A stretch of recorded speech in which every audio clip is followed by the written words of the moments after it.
Демек балдар бұған берген тапсырма жол турындағы бала шығармасындағы ең маңызды бөлім. Ең маңызды бөлім ретінде біз түрлі эпизодтарды таңдадық, бірақ та ең маңыздысы ретінде шығарма соңындағы әкесімен кездесуін айта аламын. Себебі бұл кезде әке мен бала арасындағы шынайы махаббат көрінеді, шынайы көз жас білінеді. Неге осы эпизодты ең маңызды бөлім ретінде алмасқа деген мәне ой келді?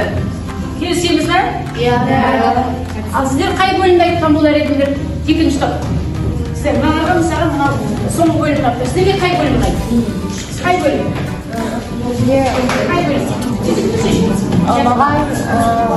Маған сол алдымен айтқан соңғы бөлім Серіктің әкесімен кездескен бөлім ұнайды. Өйткені ол жерде Серік шынайы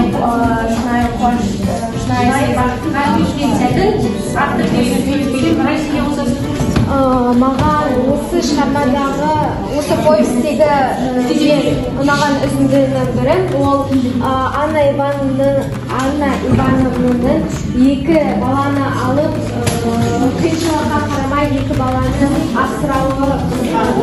Нұрайға толықсақ бедесі болса, қиын кезде хабарды теңізде білуі, гамма ортасына қиыншылық түскен кезде оның баласын құтқару үшін Борис пен Серікті хабар еткізуге жіберген.